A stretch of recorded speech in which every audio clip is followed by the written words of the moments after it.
तो हमने देख लिया कि आयनिक कंपाउंड की प्रॉपर्टी क्या होती है, ठीक है। यानी कि जब वो सॉलिड होते हैं तो इलेक्ट्रिसिटी पास नहीं करते। अब आप देखते हैं कि कैंस ऑफ मेटल, जिस तरह से वाटर के अंदर मेटल होते हैं, अर्थ के क्रस्ट में भी होते हैं। अब जो नेचुरली अर्थ के क्रस्ट में पाए जाते हैं उन्हें मिनरल्स कह देते हैं, जिस तरह कैल्शियम है, पोटेशियम है, ठीक है। और जब ऐसे देखा जाए कि इस स्थान के ऊपर इतने मिनरल है कि हम इसे प्रॉफिटेबली, यानी कि हम निकालेंगे तो उससे ज़्यादा हमें प्रॉफिट मिलेगा, उसको एक्सट्रैक्ट कर सकते हैं, तो उसे और बोलते हैं, जिसे एशक बोलते हैं। और या एशक बोलते हैं। और उनके साथ जो इंप्योरिटी होती है उन्हें हम क्या बोलते हैं, गैंग बोलते हैं। क्या बोलते हैं? गैंग बोलते हैं, ठीक है। तो यहाँ पर कुछ फ्री स्टेट में पाए जाते हैं, कौन से, जो बहुत कम रिएक्टिव होते हैं। कंपाउंड स्टेट में कौन पाए जाते हैं, जो रिएक्टिव ज़्यादा होते हैं। अब जब वो कंपाउंड स्टेट में पाए जाते हैं तो उनको कैसे हम निकालते हैं? जिस तरह ये रिएक्टिविटी सीरीज थी अपनी, कोई कना का मगल जन फेपब है नीचे वही, ठीक है, गोल्ड सिल्वर कॉपर, ठीक है, लेड। यानी कि अब हम क्या करते हैं कि ये तो फ्री स्टेट में पाए जाते हैं, कोई जरूरत नहीं है। लेकिन जो बीच वाले इनका हम रिडक्शन करते हैं और ऊपर वाले से इलेक्ट्रिसिटी पास करवाते हैं। अब हम पढ़ते हैं कि जो ज़्यादा रिएक्टिव होते हैं वो कभी भी खुली अवस्था में नहीं पाए जाते। बीच वाले होते हैं वो ऑक्साइड में, सल्फाइड में, इस तरह पाए जाते हैं, ठीक है। और जो बिल्कुल ही कम रिएक्टिव होते हैं वो फ्री स्टेट में पाए जाते हैं। तो इनके लिए जो ये विधि बताई गई है, मैं आपको आगे बताता हूँ कि इन्होंने कहा है कि जो मेटल हाई रिएक्टिविटी होती है तो उसमें तो प्योर मेटल मिल जाता है हमें, ठीक है। हाई रिएक्टिविटी वाले में हम क्या करते हैं कि करंट पास करते हैं, इलेक्ट्रोलाइसिस करते हैं, प्योर मेटल ले लेते हैं। जो मीडियम वाले होते हैं उनके अंदर अलग अलग है कि जैसे कार्बोनेट और में है तो हम कैल्सिनेशन करते हैं। इस कैल्सिनेशन का मतलब होता है कि हम लेस ऑक्सीजन, लेस एयर के अंदर, लिमिटेड एयर के अंदर हम जब उसको गर्म करते हैं तो वो ऑक्साइड में बदल जाता है, फिर उसकी रिडक्शन करा देते हैं कार्बन के साथ। इसी तरह अगर कोई सल्फाइड है और मेटल है वो मीडियम का है तो उसको हम रोस्टिंग करते हैं। रोस्टिंग मतलब अब हम ऑक्सीजन अच्छी सप्लाई करेंगे, एक्सेस एयर के अंदर हम उसको करेंगे रोस्टिंग। रोस्टिंग करनी है तो इसका मतलब एक्सेस एयर चाहिए, सी याद रखना है। कार्बोनेट है तो हम कैल्सिनेशन करेंगे। कैल्सिनेशन का मतलब होता है कि आपको लिमिटेड एयर सप्लाई करनी है, रोस्टिंग में फुल एयर सप्लाई करनी है। सी याद रखना है कि कार्बोनेट को कैल्सिनेशन से और सल्फाइड को रोस्टिंग से याद रखना है। अब लोअर एक्टिविटी को आपको पता है कि जो सल्फाइड होंगे वो गर्म करेंगे मेटल में और निकल जाएगा बाहर। अब इसको हम अच्छी तरह से देखते हैं। देखिए कि जिस तरह जो कम रिएक्टिव है, ठीक है, अनरिएक्टिव है, नॉर्मली बहुत कम रिएक्टिव है, सिर्फ गर्म किया ऑक्साइड बना, फिर गर्म किया और फिर ये मरकरी अलग हो गया। जिस तरह इसी तरह कॉपर का कर दिया इन्होंने, कॉपर को गर्म किया, ऑक्साइड बना, फिर गर्म किया और ये कॉपर बाहर आ गया। लेकिन अब बात आती है कि जो मॉडरेट के हैं उनमें क्या होता है, या सल्फाइड होगा या कार्बोनेट होगा। अब सल्फाइड होगा तो मैंने आपको बताया था हम जो हीट करेंगे वो एक्सेस एयर के अंदर करेंगे, यानी कि कमी नहीं आनी चाहिए पूरी ऑक्सीजन के साथ। रोस्टिंग करते हैं, रोस्टिंग करते हैं उसमें ऑक्साइड में बदल जाएगा। इसी तरह कम जो कार्बोनेट होता है उसको भी गर्म करेंगे लेकिन एक्सेस एयर में नहीं करेंगे, लिमिटेड के अंदर। यहाँ पर दिया हुआ है देखिए आप कि लिमिटेड एयर के अंदर जब इसको हीट करेंगे तो उसको कैल्सिनेशन बोलते हैं। और सी से सी कार्बोनेट के लिए याद रखना हमें कि जो भी मेटल के कार्बोनेट होंगे उसको हम क्या करेंगे, लिमिटेड एयर के अंदर गर्म करेंगे, उसे कैल्सिनेशन बोलते हैं। क्वेश्चन आ सकता है। और रोस्टिंग किसे बोलते हैं, जब पूरी ऑक्सीजन एक्सेस के अंदर होगी, ठीक है, तब इस सल्फाइड को हम गर्म करेंगे तो ऑक्साइड में बदल जाएगा। अब तक तो ऑक्साइड में ही है। अब ऑक्साइड को हम क्या करेंगे कि ऑक्सीजन को हटाना है। ऑक्सीजन हटाने को क्या बोलते हैं, रिडक्शन बोलते हैं। तो इसके लिए हमें क्या लेना पड़ेगा, एक रिड्यूसिंग एजेंट लेना पड़ेगा। इसके लिए हमारे पास कार्बन है। जब हम कार्बन से इसके साथ रिएक्शन करेंगे तो फिर ये जिंक बाहर आ जाएगा, ये मेटल हमारा बाहर आ जाएगा, ठीक है। ये चीज़ आपको याद रखनी है। इसी तरह एक इंटरेस्टिंग चीज़ जो हमारी प्रैक्टिकल लाइफ में होती है, आप ये देखिएगा कि आपने देखा होगा कि जो वेल्डिंग करते हैं उसमें क्या होता है, उसमें एक तरफ आयरन है, एक तरफ एल्यूमिनियम है, ठीक है। यहाँ पर एक डिस्प्लेसमेंट रिएक्शन होती है कि इसमें कौन सा ज़्यादा रिएक्टिव है, कौन सा कम रिएक्टिव है, ठीक है। तो यहाँ पर जब हम इस आयरन ऑक्साइड के पाउडर को और एल्यूमिनियम है जो, इन दोनों के पाउडर को मिलाते हैं और इनको थोड़ी सी हीट दे देते हैं। हीट इसलिए देते हैं कि हर एक रिएक्शन के लिए एक एक्टिवेशन एनर्जी चाहिए उसे स्टार्ट करने के लिए।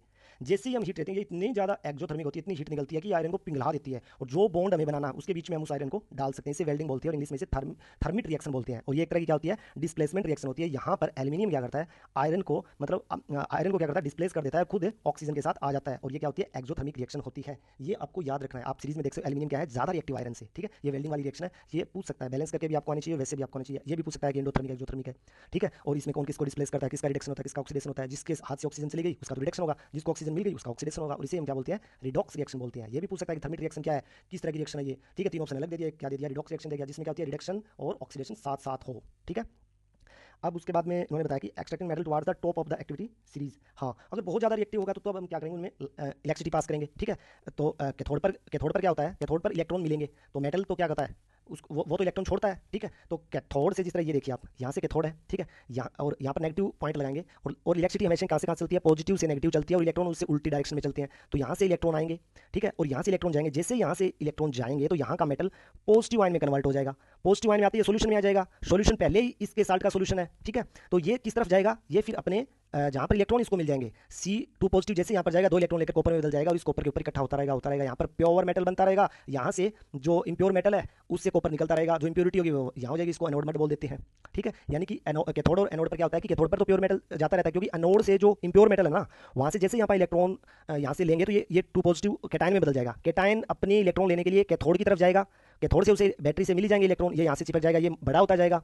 और ये जैसे ही कॉपर यहाँ से पिघलेगा तो इसके साथ में जो इंप्योरिटी है उसको तो निकलना पड़ेगा और वो नीचे जमा होती जाएगी। कुछ तो सोल्यूशन में सोल्यूबल हो जाएगी, जो इनसोल्यूबल होगी वो नीचे बैठ जाएगी। इसे हम एनोड मड बोल देते हैं, यानी कि कीचड़ बोल देते हैं, ठीक है। ये आपको थोड़ा सा याद रखना है। इसमें सिर्फ यही पता होना चाहिए कि प्योर किस तरफ होता है और इम्प्योर किस तरफ होता है। प्योर कैथोड की तरफ होता है और इम्प्योर हम एनोड की तरफ लगाते हैं, ठीक है। बहुत ज़्यादा जो रिएक्टिव होते हैं ना उनको साफ करने के लिए इसका यूज़ करते हैं।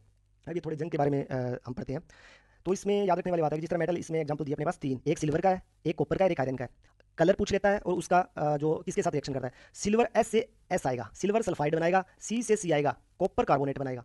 ये तो अच्छी तरह से आपको याद रह जाएगा कि एस एस सी सी, सिल्वर सल्फाइड कॉपर कार्बोनेट। अब इनका याद रखना है, चांदी के ऊपर जो सल्फाइड बनेगा वो काले रंग का बनेगा। आप ये याद रखना कि चांदी है वो थोड़ी सी ब्लैक हो जाती है जब खराब होती है, क्योंकि इसमें सिल्वर सल्फाइड बनता है। कॉपर क्या करता है, कार्बन डाइऑक्साइड से रिएक्शन करता है जो वायुमंडल में होती है, और क्या बनाती है, कॉपर कार्बोनेट बनाती है। और इसका रंग क्या होता है, ग्रीन। आपने देखा होगा कि तांबे के ऊपर जब आप बर्तन लेते हैं कोई तांबे का, ठीक है, प्योर तांबे का तो नहीं होता, लेकिन जो होता है उसके ऊपर क्या ग्रीन कोटिंग आ जाती है, हरा रंग थोड़ा सा हो जाता है, वो होता है कॉपर कार्बोनेट। ये याद रखना, ये क्वेश्चन भी पूछने वाला है, ठीक है। और आयरन का तुम्हें पता है किस तरह का रंग होता है, ठीक है, रस्ट बोलते हैं आयरन को। और इसका फॉर्मूला आप याद रख लीजिए, Fe2O3 × XH2O। और इसके अंदर ये बताया गया है कि इसको दो कंडीशन चाहिए, एक तो चाहिए उसको एयर प्लस एक चाहिए उसको मॉइस्चर वाटर। इसमें तीन इन्होंने डाल दी, एक में तो उन्होंने एयर रख दी, एक में इन्होंने ड्राई एयर रख दी। पानी है लेकिन एयर अंदर नहीं जा सकती, यहाँ पर ना पानी है, ठीक है, सिर्फ एयर है, ना तो यहाँ जंग लगा ना यहाँ लगा, यहाँ पर दोनों चीज़ें, यहाँ पर ये रस्ट बन गया। तो रस्ट बनने के लिए अब ये कह सकता है कि अगर सिर्फ नमी मिल जाए तो रस्ट लग जाएगा, नहीं लगेगा। सिर्फ एयर मिल जाए तो रस्ट लगेगा, नहीं लगेगा। Only water, only dry air से रस्ट नहीं लगेगा आयरन को, ये दोनों चीज़ें मिलेगी तभी रस्ट लगेगा। ये क्वेश्चन आ सकता है, ठीक है। ये पीरियोडिक टेबल आपको थोड़ा सा पता होना चाहिए, ठीक है। ये अपना वही है, गोल्ड है, सिल्वर है, कॉपर है, या 30 तक आपको याद होना चाहिए कि कौन सी है, ठीक है। ये थोड़ा हाइड्रोजन से स्टार्ट होकर helium, lithium, barium, boron, carbon, nitrogen, oxygen, fluorine, ये नोबल गैस है, किसी के साथ रिएक्शन नहीं करती, ये हेलोजन है, ठीक है।